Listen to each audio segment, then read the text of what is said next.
So I'm not a car guy, and I'm a learning trailer guy.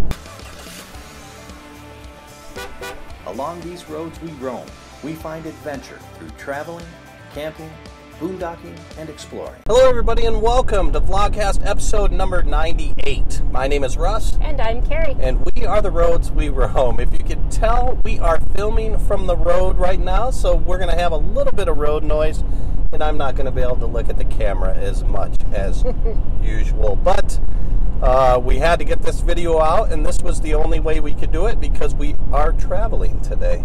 We are roaming the roads today, and we are taking you along with us. We left Moab a little early, in part due to the weather. There is a storm front coming through, and both of the ways that we could have taken going through to Vegas probably would have been a little bit too chilly. Yeah, they're getting snow. Chilly's not too big of a deal. We've been in 16 degrees, but snow is a no-go for us. And cold. I mean, if I can avoid the cold, I will. And we have some family in Vegas, so we are on our way there right now, and we're hoping to get ahead of that storm front. We've been noticing on the freeway, we're on the I-70 right now, where they've been having storm warnings with the storm rolling in later this evening. Today is our Q&A Tuesday. Yes. And as Russ said, he will be keeping his eye mostly on the road, but he can still talk. So I expect a lot of engagement from Mr. Russell over here. Our first question of the day was submitted by Jim Carroll. He actually had 3 questions. Oh, okay. So we're going to start off the Jim hour. He said, I'm looking to buy an LGM.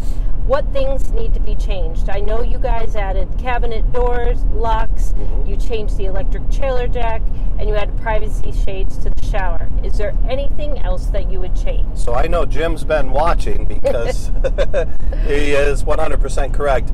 You know, for me, one thing that stands out the most, and it's one thing that we cannot change, is I'm not a fan of the east-west bed. That means that whoever's against the wall is really crammed in there in like a little cave, and that person has to either climb over the top of the other person or ask the other person to get out of bed to go use a restroom in the middle of the night.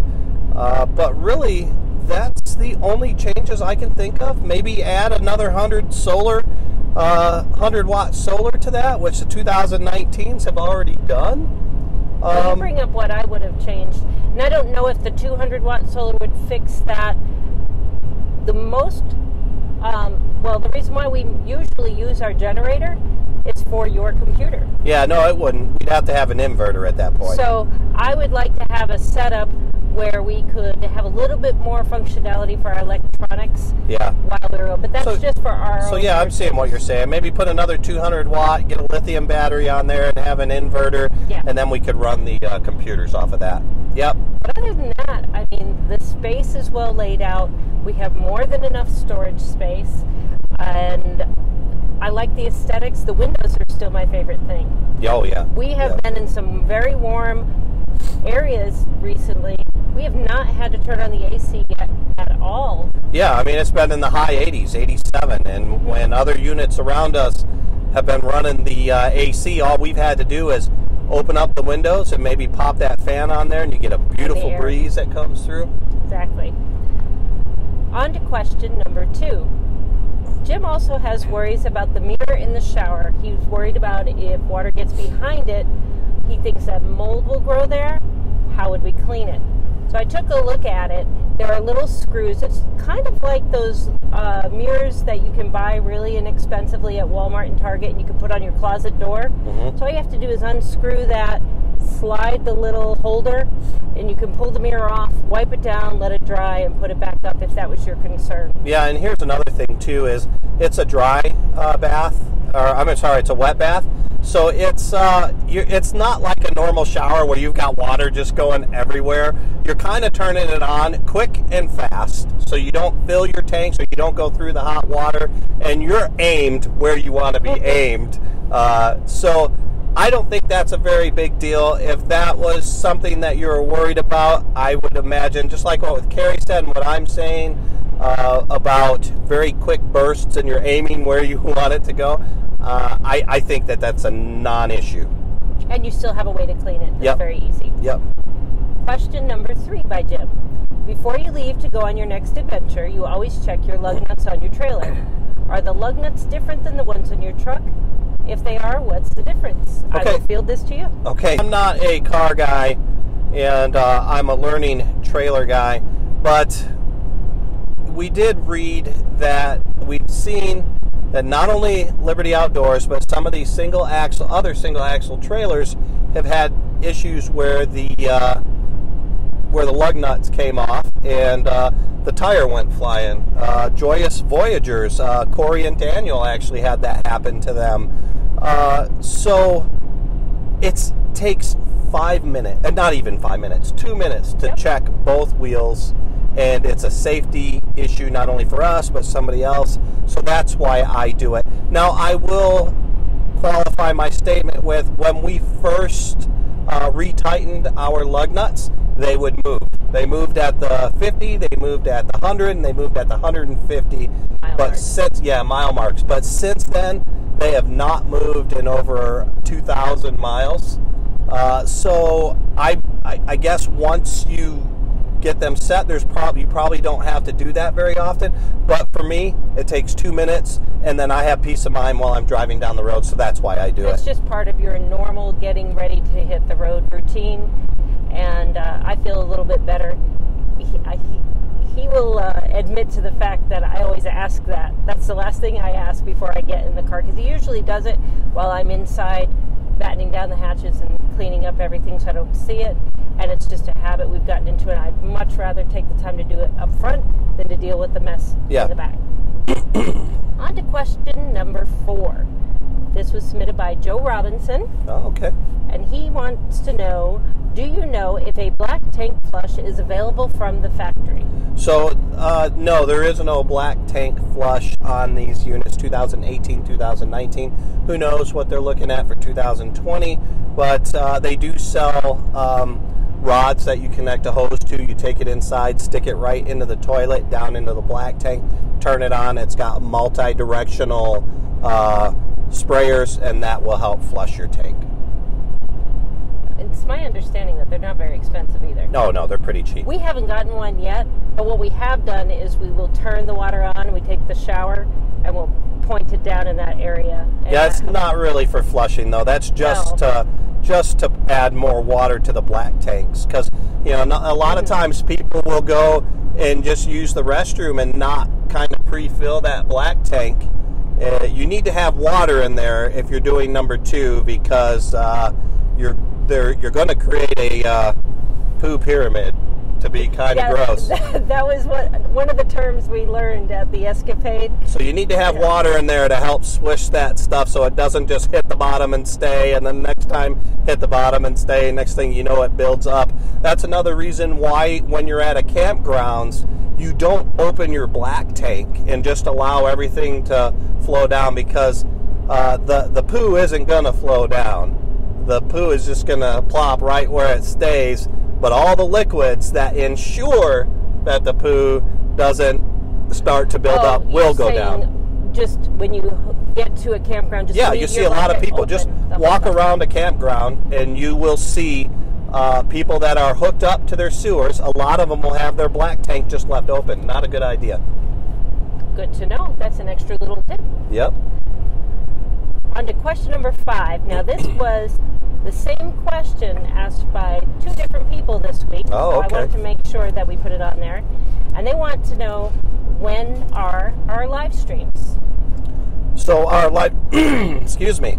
Sorry, I'm just getting over a little bit of a cold. Our live streams are every Friday at 8 p.m. Eastern, and then again Sunday at 1 p.m. Eastern.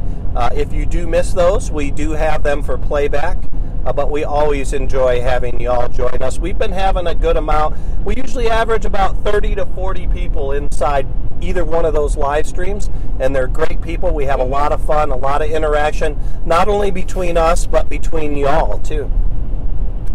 I really like, before I forget, if you click the little bell button, yes, and you're a subscriber, it will notify you when we get ready to go live. So as a quick reminder for that, let's say you're getting busy on Friday or Sunday, you'll get that little reminder on your phone or your computer, and then that way you'll be sure to not miss us. Okay, good. Moving on. Question number 6 was submitted by Veronica Tharp, and she is a single mom in New Jersey, and she said that she's interested in the Little Guy Max, but she would like to know if we would still buy the Little Guy Max now, if we were looking again, or would we recommend any other less expensive RV?